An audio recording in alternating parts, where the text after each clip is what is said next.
నమస్తే ప్రస్తుతం మనం సోమాజిగూడ ప్రెస్ క్లబ్లో ఉన్నాం. దీనికి సంబంధించి డిఎస్సి మరియు అలాగే గురుకులకు సంబంధించిన స్టూడెంట్స్ అభ్యర్థులు ఎవరైతే ఉన్నారో వాళ్ళు ప్రెస్ మీట్ పెట్టడం జరిగింది. అసలు మాట్లాడదాం అంతా అన్న చెప్పండి, పెద్ద ఎత్తున కూడా రోడ్లపైకి వస్తున్నారు, ధర్నాలు చేస్తున్నారు, అయినా కూడా ప్రభుత్వం కనీసం మీ పట్ల మాట్లాడలేదు. మళ్ళీ ఎవరైతే మాట్లాడుతున్నారో వాళ్ళనే పెయిడ్ బ్యాచ్ అనడం, ఇతర పార్టీల నుంచి ఫండ్స్ వస్తున్నాయి కావాలనే రెచ్చగొడుతున్నారు స్టూడెంట్స్ని, నిజమైన స్టూడెంట్స్ అందరూ చదువుకుంటున్నారు, రకరకాల కామెంట్స్ రకరకాల నాయకుల నుంచి వస్తూ ఉన్న పరిస్థితి. మరి మీరు ఎట్లా చూస్తారు?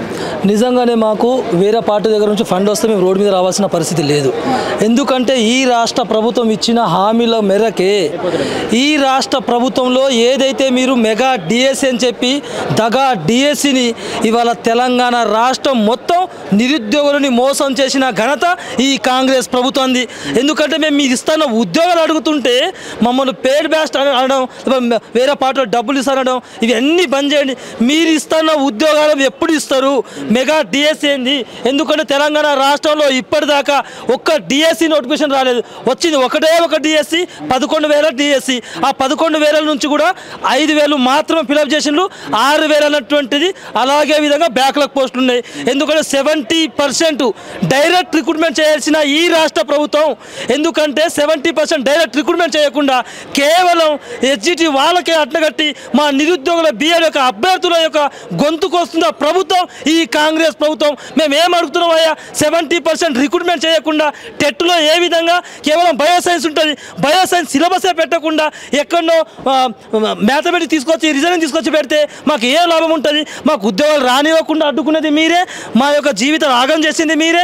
ఎందుకంటే మేము అడిగితే ఇవాళ రాష్ట్రపతి 2 లక్షల ఉద్యోగాలు ఎక్కడున్నాయి అడిగితే సమాధానం లేదు. మరి నిరుద్యోగ భృతి ఎక్కడుందంటే సమాధానం లేదు, నిరుద్యోగుల భృతి ఎక్కడుందంటే సమాధానం లేదు, మరి న్యాయం ఎక్కడుందంటే సమాధానం లేదు, నిరుద్యోగుల తరపు నుంచి ప్రశ్నిస్తే సమాధానం లేదు, మీరు ఇస్తున్న ఉద్యోగాలు అడిగితే సమాధానం లేదు.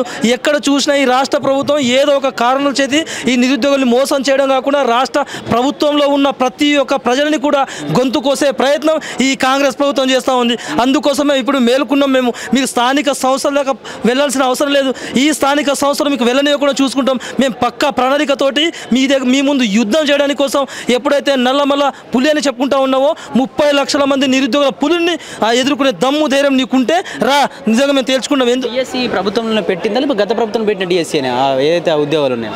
ఈ డిఎస్సి ఈ ప్రభుత్వం పెట్టింది, ఎందుకంటే గత ప్రభుత్వం పెట్టింది కాదు, డిఎస్సి ఈ ప్రభుత్వం ఇచ్చింది. కానీ ఎందుకంటే మేమేమంటున్నాం, డిఎస్సి స్కూల్ అసిస్టెంటు, గురుకుల, లైబ్రరీ పోస్టు అన్నితో కూడా ఒకటే డిఎస్సి ద్వారా భర్తీ చేయాల్సిందిగా ప్రధానంగా మేము డిమాండ్ చేస్తూ ఉన్నాం. అలా కాకుండా ఎందుకంటే బ్యాక్లాగ్ పోస్టులు మిగలడం వల్ల ఇక్కడ వచ్చిన 0.15% మార్కుతో కూడా చాలామంది నిరుద్యోగులు ఉద్యోగాలు కోల్పోయిన అవకాశాలు ఉన్నాయన్న. మేము ఏమంటుతా ఉన్నాం, డిఎస్సి అయ్యారు, కానిస్టేబుల్ అయ్యారు, గ్రూప్ 1 అయ్యారు, గ్రూప్ 2 అయ్యారు, గ్రూప్ 3 అయ్యారు, ఎవరన్నా అడిగితే ప్రశ్నిస్తే కేవలం మా అందరికంటే ముందు అరెస్టులు మాత్రం చేయడం మాత్రం ఈ రాష్ట్ర ప్రభుత్వానికి చాలా క్లియర్ కట్గా ఉంటుంది. ఇంటెలిజెన్స్ పనిచేస్తుందని చెప్తుంది, కానీ ఇంటెలిజెన్స్ వైఫల్యం ఉన్నది. పోలీసు వ్యవస్థ సామ్రాజ్యాన్ని మొత్తం అతల కుతలం అవుతా ఉంది రాష్ట్ర ప్రభుత్వం మొత్తం. ఎందుకంటే ఈ విధంగా మీరు పరిపాలించాలని మీరు చూస్తే ఖచ్చితంగా మీ నెత్తి మీద కాలు పెట్టి ఈ నిరుద్యోగులు తొక్కకపోతే మేము ఖచ్చితంగా ఉస్మానియా యూనివర్సిటీగా తెలంగాణ రాష్ట్రం కూడా మొత్తం పెద్ద ఎత్తున మీరు ఉద్యోగాలు ఇచ్చేంత వరకు కూడా మేము ఎక్కడ కూడా వెనక అడుగు వేయాల్సిందిగా మెగా డిఎస్సి 25,000 నుంచి 30,000 దాకా మెగా డిఎస్సి వేయాల్సిందిగా తెలంగాణ రాష్ట్రం మొత్తం 25,000 పైన ప్రభుత్వ స్కూల్ ఉన్నాయి. కనీసం ఈ అధికారులే చెప్పారు 25,000 పోస్టులు ఉన్నాయి, పదోన్నతులు పొందినరు, ఇలా ఇవ్వచ్చు సార్ అంటే కూడా వాళ్ళ పట్టింపు లేదు. ఎందుకంటే మీరు ఏం చేస్తుంది? రాష్ట్ర ప్రభుత్వం వైఫల్యమైంది. ఈ కాంగ్రెస్ ప్రభుత్వానికి కనీసం సిగ్గు జ్ఞానం ఏమైనా ఉందన్న? ఎందుకంటే ఏం దిక్కుమాలిన ప్రభుత్వం అన్న ఇది? ఎందుకంటే కనీసం ఇంగిత జ్ఞానం ఉంటే నిరుద్యోగుల బాధలు కనిపించవు, ఎందుకంటే మా గోసలు వినపడవు, ఎందుకంటే ఉద్యోగ నోటిఫికేషన్లు ఇవ్వరు, ఏమి ఇవ్వరు. ఏమైనా అడిగితే మమ్మల్ని అనేక రకాల ఇబ్బంది పెట్టడం మాత్రమే తెలుసా? ఇదేనా ప్రభుత్వం? ప్రజాపాలన ఇదేనా? మా బతుకులను ఆగా చేసేదేనా? జీవో నంబర్ 108 మా ప్రభుత్వం మా నిరుద్యోగులకు శాపంగా మారింది. ఎందుకంటే వస్తున్న ఉద్యోగాలని కూడా అరే ఉద్యోగాలు ఇవ్వండి రా నాయన అంటే మేము జీవో నంబర్లు ఇస్తాం, మిమ్మల్ని ఉద్యోగాలు రానివ్వకుండా చేస్తాం, మీ బతుకులను ఆగం చేస్తాం, మిమ్మల్ని రోడ్డు మీద తిరగకుండా చేస్తాం, మీరు ఇలాగే వరుకుంటూ ఉంటారు, మీరు ఇట్లానే ఉంటారు అని ఈ రాష్ట్ర ప్రభుత్వం ప్రీ ప్లానెడ్గా నిరుద్యోగుల్ని ఖచ్చితంగా ఎదగనివ్వకుండా ఉద్యోగాలు రానివ్వకుండా మా యొక్క గొంతులు కోస్తున్న ఏకైకమైన దరిద్రమైన ప్రభుత్వం ఏదైనా ఉందంటే ఇది ఇటలీ రాజ్యం కాదు. గుర్తుపెట్టుకో రేవంత్ రెడ్డి, ఇది ఇటలీ రాజ్యం కాదు, ఇది తెలంగాణ బిడ్డల పౌరుషం. ఈ గడ్డ మీద ఎవరైనా సరే పిల్లి అయినా సరే పులి అవుతుంది. ఎందుకంటే నిజం చెప్తున్నా, ఆ పుల్లికున్న పౌరుషం కూడా నీకు లేదు రేవంత్ రెడ్డి గారికి, పిల్లికున్న పౌరుషం నీకు లేదు. మేమేమంటున్నావు తెలంగాణ రాష్ట్రంలో నువ్వు ఏం హామీ ఇచ్చినావో ఒక హామీల మేరకే నువ్వు ఒకసారి డిబేట్ మాత్రం వస్తావు. డిబేట్ రా, మరి నిరుద్యోగుల తరపు నుంచి ఒక 50 మంది 100 మంది నిరుద్యోగుల తరపు నుంచి మేము పిలిచి మా యొక్క డిమాండ్స్ నెరవేర్చు. కానీ అది లేకుండా కేవలం మిచ్చల విడిగా చేస్తాడు మేము సహించాం అనేటువంటి. తెలంగాణ రాష్ట్ర వ్యాప్తంగా 30 లక్షల మంది నిరుద్యోగులు ఉన్నారు. మరి ఎందుకు ఓన్లీ కాశీ లాంటి వాళ్ళు కావచ్చు, జనార్దన్, అస్మా లాంటి వాళ్ళు ఎందుకు పోరాటం చేస్తారు? వాళ్ళు ఎందుకు మరి మీకు సపోర్ట్గా రాలేకపోతున్నారు? అంటే రాష్ట్ర వ్యాప్తంగా జిల్లాల వ్యాప్తంగా కూడా లైబ్రరీలో చాలా మంది ఉన్నారు, ఎందుకు బయటకు రాలేకపోతున్నారు? మరి ఎందుకంటే అన్న మేము హక్కుల కోసం, మీరు ఇస్తున్న ఉద్యోగాల కోసం మేము వచ్చి 30 లక్షల మంది నిరుద్యోగుల తరపు నుంచి మేము రోడ్డు మీదకి వస్తే మాకు రావట్లేదని ఏం లేదన్న. వందల మంది మొన్న చూస్తే అదే రాజగోపాల్ రెడ్డి దగ్గర చూపిస్తే 500 నుంచి 1000 మంది వచ్చి రాజగోపాల్ స్థానిక ఉన్న ఎమ్మెల్యేనే మీ ప్రభుత్వానికి పాత పెడతామని చెప్పిండు. సొంత ఎమ్మెల్యేనే తూ అని ఉంచుతున్నాడు. ఇంతకన్నా దారుణం ఏమంటుందా?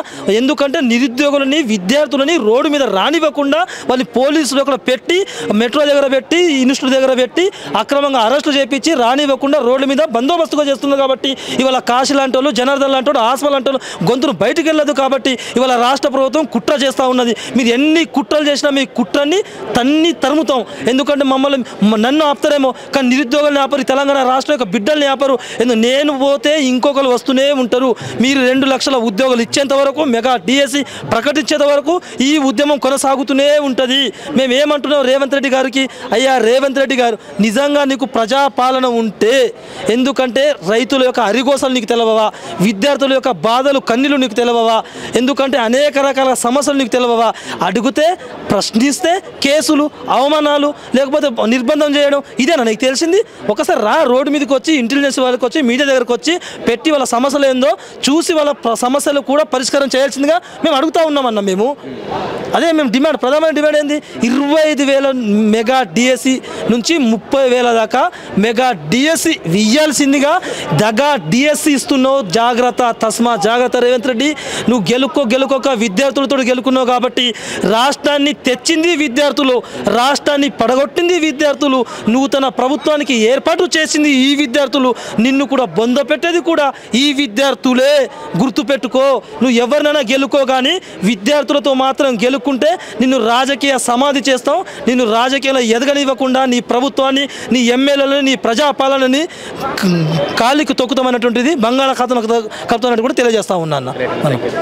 ప్రస్తుతం మనతో పాటు అస్మా గారు ఉన్నారు, మాట్లాడదాం. చెప్పండి, తెలంగాణ రాష్ట్ర వ్యాప్తంగా, జిల్లాల వ్యాప్తంగా కూడా నిరుద్యోగులు ఎంతోమంది ఉన్నారు లైబ్రరీలో. మరి వాళ్ళంతా ఎందుకు రాలేకపోతారు? ఓన్లీ అస్మా, కాశీ, జనార్దన్, ఇందిరా లాంటి వాళ్ళు వీళ్ళు ఎందుకు పోరాటం చేస్తున్నారు? అసలు మేము ఈరోజు చాలా మంది నిరుద్యోగులు వచ్చారు. ఇట్లా అంటారని మాకు తెలుసు. ఎందుకంటే ఇక్కడ మొత్తం డిఎస్సి అభ్యర్థులు ఉన్నారు.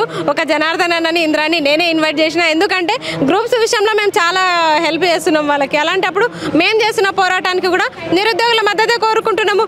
ఏందిరా బాబు ఈ కర్మ, నాకు అర్థం కావట్లేదు. జిల్లాల వ్యాప్తంగా ఉన్న నిరుద్యోగులు రావాలి కదా, వాళ్ళు ఎందుకు రాలేకపోతున్నారు? ప్రెస్ మీట్ కి ఒక 100 మంది 50 మంది చాలు.